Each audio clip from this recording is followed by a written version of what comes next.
All right, looks like it's recording now. Hi, I'm Chandler Plebs, and I'm here with my mom again. And today we're going to talk about women's issues and how women are treated in the society and the ridiculous things that people expect of them. And my mom is an expert on this because she's a woman. Ah, Yeah. thanks for telling me.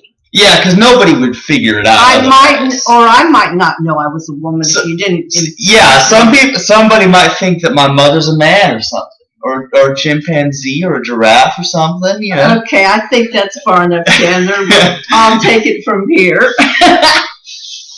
Yes, I've been observing for a long time the way our society is about women, and I'm getting the impression that there's a general attitude that women are not people, that women are here just to look a certain way for men, and if they don't look a certain way for men, they have no purpose to be here.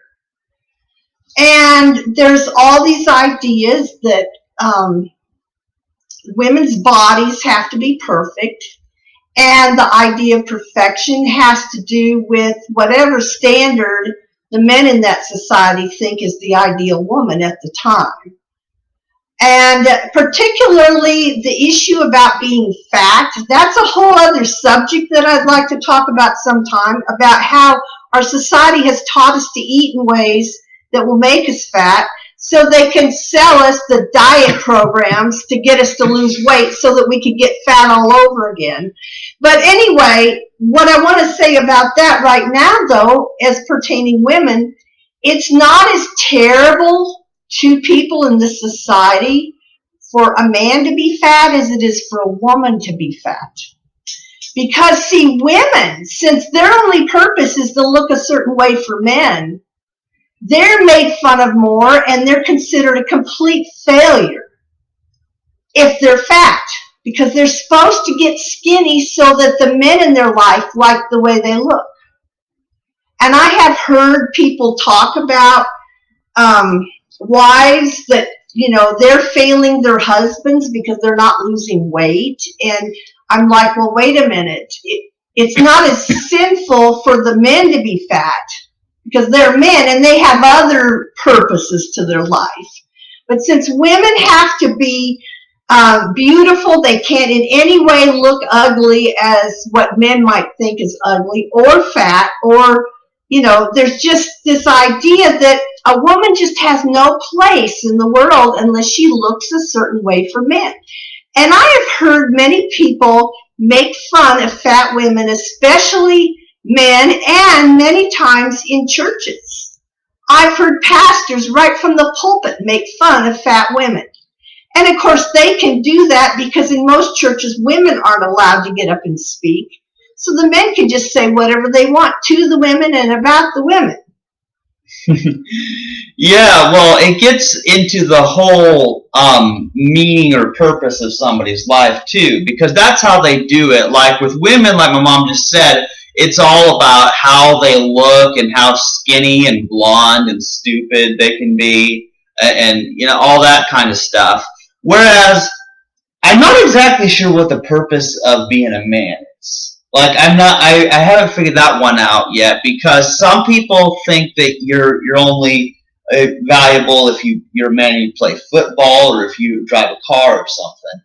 But yeah, it does seem like with women, it's about their appearance, and so you have to wonder, well, if all the men were blind, and or let's just say everybody was blind. Let's just make it really cool. Everybody's blind.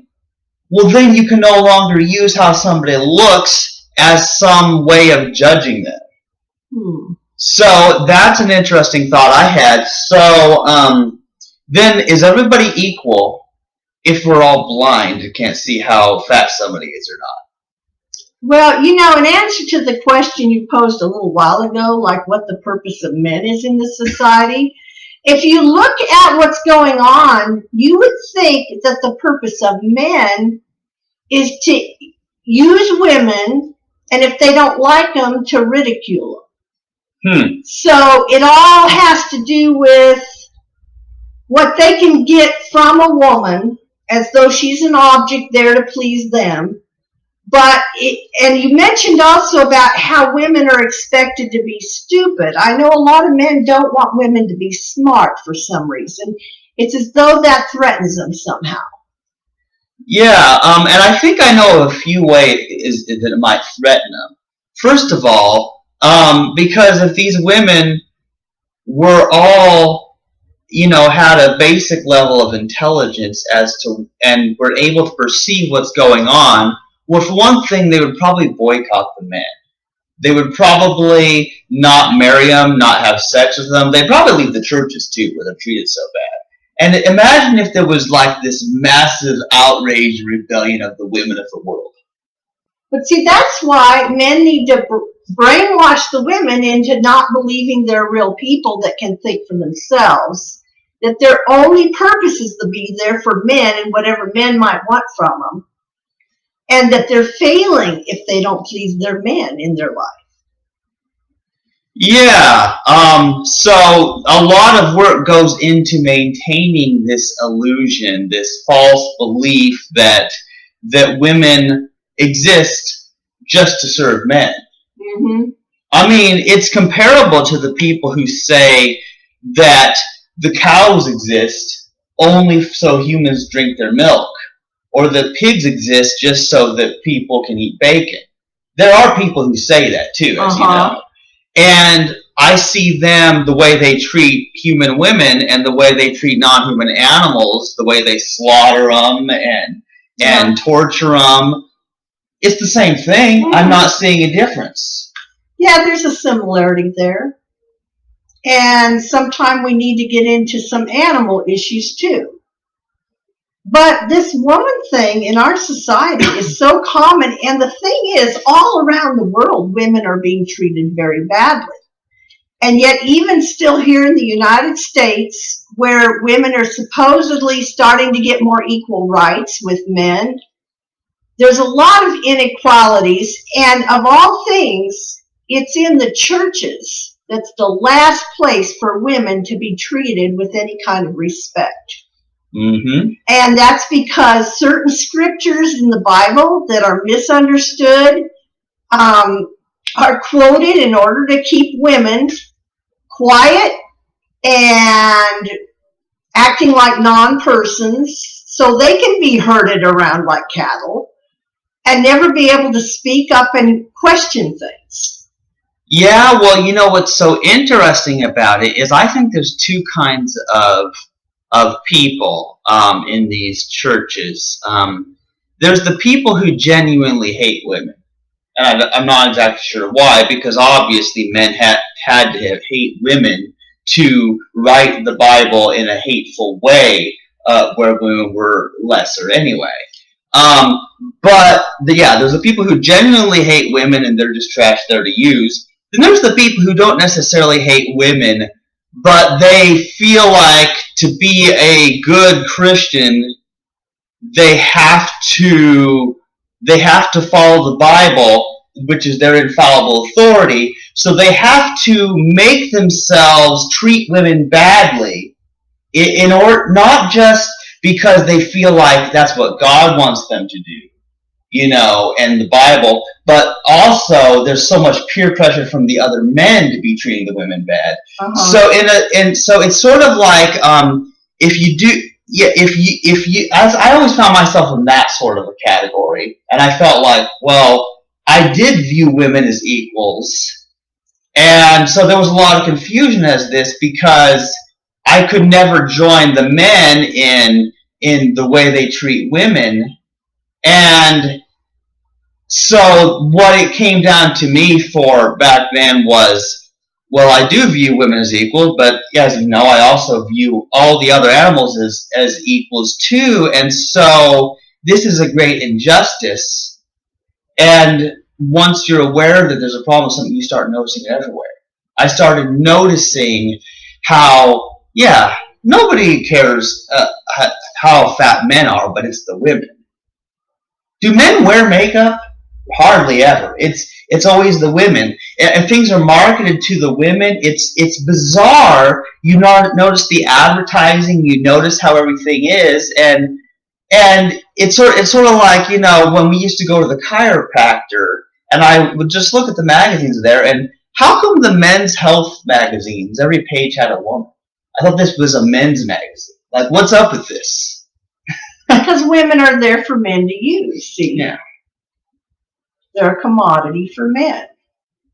Yeah, so it makes you wonder, well, what happens if, let's just say that all the women somehow escaped planet Earth and went to Venus, because women are from Venus.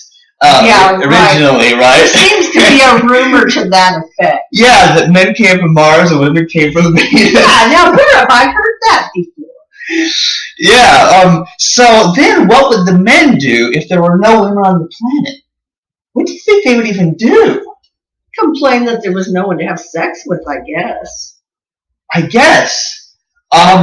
Yeah, and this is another thing where it gets interesting, because it seems to me that sex is overrated. It really is. I mean, people act like that life is all about sex.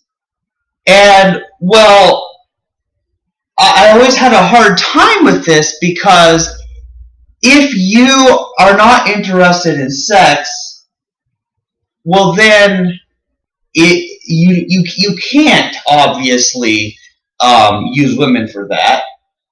So I guess they become, like for me, they become the same as other men. It's weird.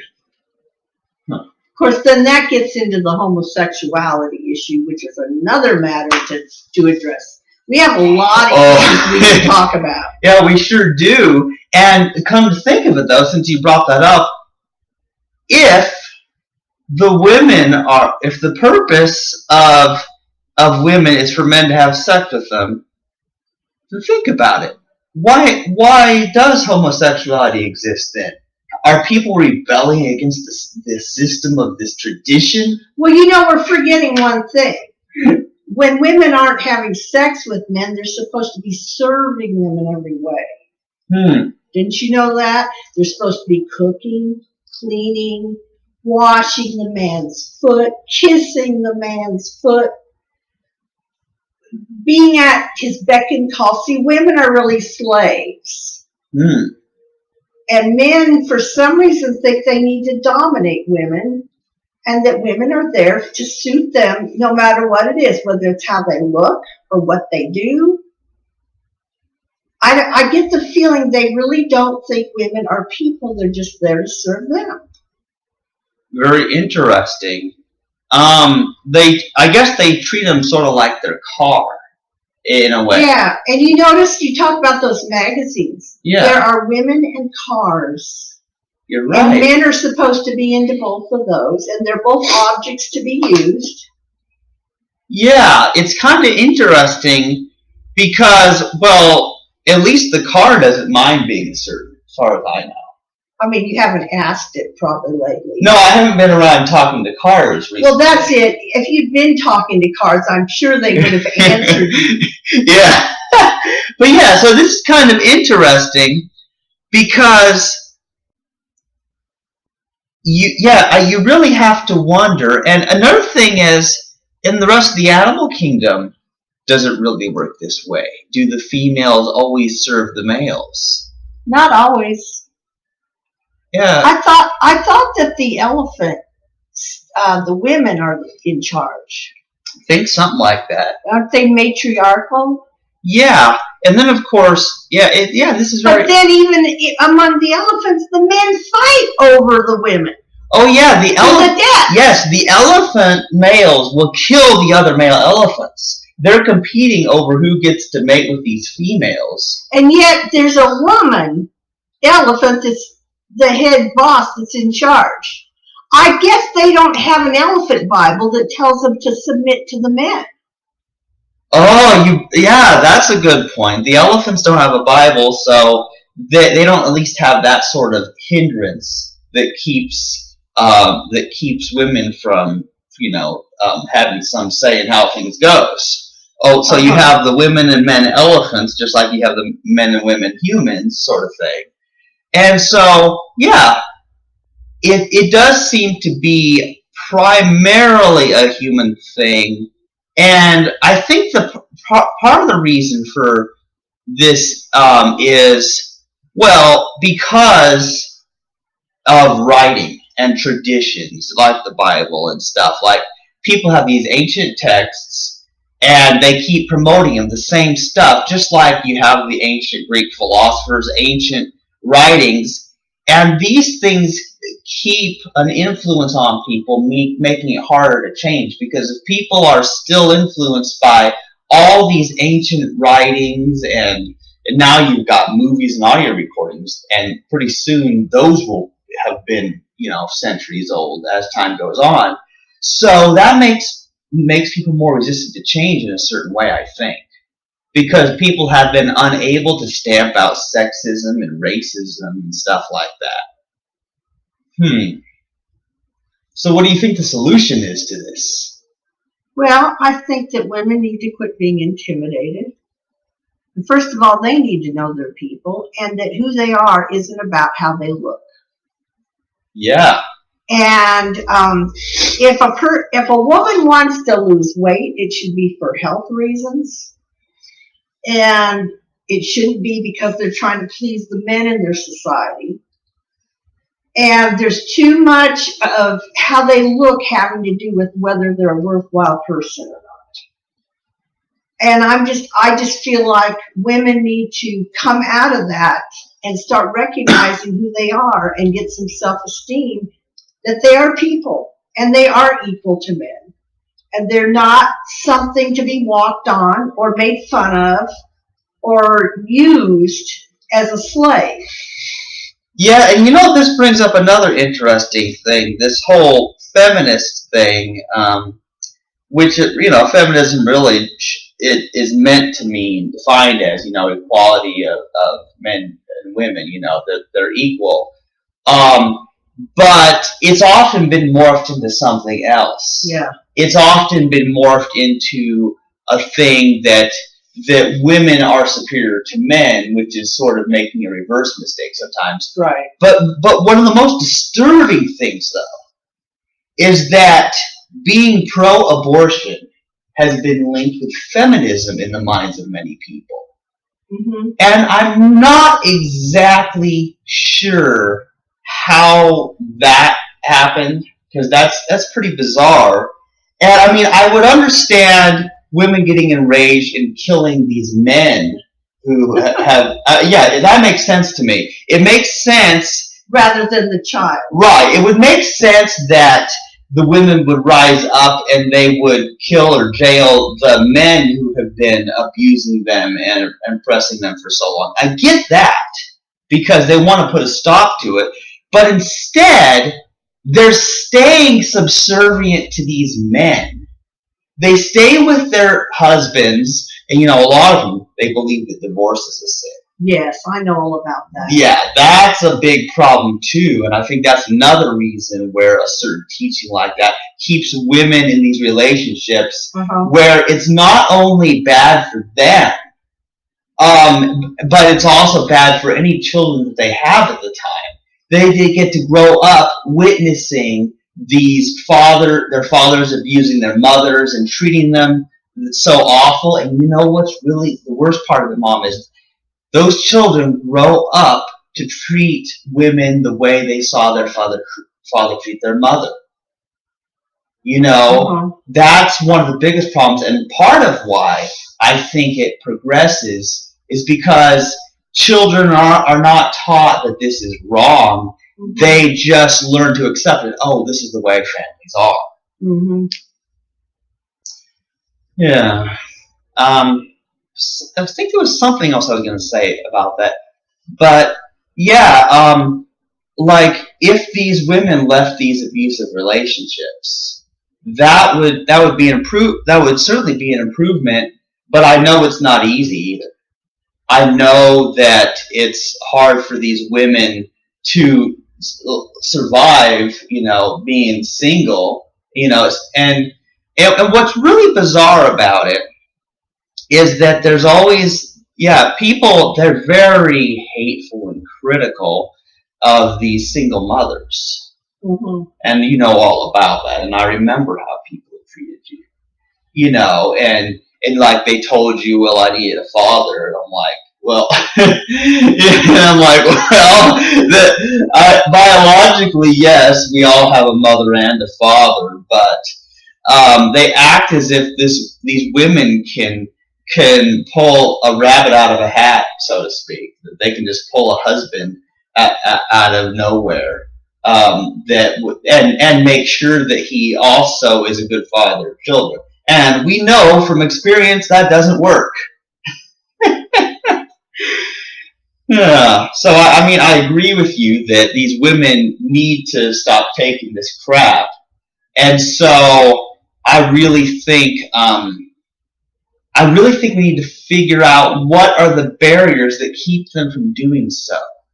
I think there's a lot of barriers, and I think it would take more time to go through each one of those barriers and talk about them. Yeah. And so maybe what I'll do is take some notes and name what some of these barriers are, so perhaps we can address that in our next video, because I think this woman's issue is a very hot topic. It's a very important topic, because there's a lot of women out there that are being oppressed and not treated right and suffering from low self-esteem because of it. And there's a lot of men out there that are confused and wondering why they're expected to treat women so bad. So I think that I should take some notes, and these roadblocks, or whatever you want to call them, that's keeping women from being able to feel free to acknowledge their personhood, what those barriers are, so maybe we could start discussing one by one what those issues are, and clarify why they're a problem and why they're not necessary for women to feel and believe about themselves. Yeah, and one thing is until these women can see that they're people, how will they become aware that their unborn children are also people? Because if you can have if you can have all these categories, the blacks, the Jews, the women, the pigs that aren't people, well, you can just do that more and more. You can just label whatever you don't like or whatever you want to use in some way. You could just label it as a non-person. That it doesn't matter how you treat it. Mm-hmm. And so, yes, there's so many. This is one of the big things is without women having a full sense that they're a person, and that if they had been a man, they would have been trained not to take that sort of crap, but they're trained they have to take this crap from this man. Yeah. And it takes a lot of time to undo that brainwashing. Yeah. So hopefully we can help undo some of it, chipping a little bit at a time at it. And this was a good start to just introduce the subject. And I will write down what I think are some of the obstacles to women being able to feel good about themselves and feel equal to men in this society. And then maybe we can just go through them and maybe take one or two at a time, and for the next video discuss some of this, because I think it's very needed. I think there's a lot of women out there that really need to hear this, and men that need to understand what's gone wrong in our society with this woman issue and what's happening right now and how it's affecting everybody. Yeah, and you know what? A lot of the men aren't aware of it too, because they're either the ones doing it, and they like the status quo. There's either those ones, or there's the men. They're just not even aware that this bigger problem of sexism exists, because they're treated differently. At all times, they are treated differently than the women are. Mm-hmm. And so they never learn it from the point of view of the women. Mm-hmm. So, I mean, that's another thing, is that in a certain sense, I'm at a disadvantage in understanding women because I'm a man, But so what I do is I really go by what the women say. I'm really going by what the women tell me their experience has been. And I can tell so many of them are angry, and it seems though their anger is misdirected. It's, if they direct it on to the other women, they compare themselves to other women, they direct it on to their children, and it's really kind of strange. And yet very rarely are they able to say, you know what, these men aren't right. It's really strange. I've been so curious as to why it's so hard for many to admit that. Most of us have been brainwashed since we were little girls that we play a subservient role, that we are not equal to men, and it gets reinforced through the years. And we're basically told, well, men are superior to women. You're here to please the man. Don't hold him accountable for his things because he's the big boss. And it's just really not right. And it takes a long time to undo that and find out what's really going on. Yeah, because what we're doing is we're tearing down basically tradition back before that we could trace it even. Yeah, this has been going on all throughout history. Yeah. But it's time though to start turning over some of those rocks and finding out what's been hiding below them all this time, because it's so needed. There's a lot of women and little girls all over the world who don't have a clue why they're even here if they're non-persons. And so as a woman, I feel like I can say a lot about what I've been learning about myself and about the society, and why there's been so much deception about the value of women.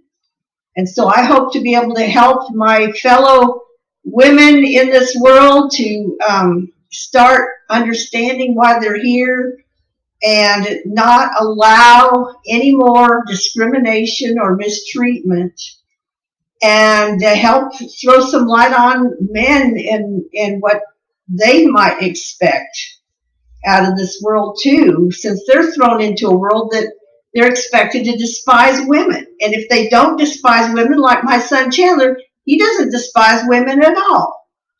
And yet they're put under pressure and made fun of if they don't despise women. So there's some odd things going on that somebody needs to speak out against it. Yeah, and it gets back to a much larger question of, well, if women's purpose isn't to serve men, and if men's purpose isn't to play football, then what is the purpose? And everybody's got a different answer to that. Uh-huh. And that's what's interesting, because when you get into that, well, then you're getting into the philosophy, and often it turns really religious, where people have all these ways of where they ground their meaning in. What is it that makes your life worth living? Because when you have that makes you want to live. And people who are suicidal, for example, well, they've lost it. I mean, it's not any great surprise that I don't know for sure, but I think the suicide rate among women is actually higher because of that. Because if your purpose is to look a certain way, and you just are never going to look a certain way, no matter how hard you try, well, then you feel that you're worthless and you should just kill yourself. And that's pretty sad. It really is. Everybody just wants to be loved, and women are told that the way they can be loved is to have perfect bodies. And it doesn't work. Even if they were able to get a perfect body, they can keep trying and trying, and we are in a very loveless society. Yeah. And there's got to be a way that both men and women can learn to love and accept one another without this nonsense that's going on. Yeah, there just got to be a way, because if we can't fix the love problem in this world, then you can't fix any other social issues. You really can't. So I think that's probably where we need to start. So yeah, if you write down some more things we can talk about, we'll be able to continue this in future videos.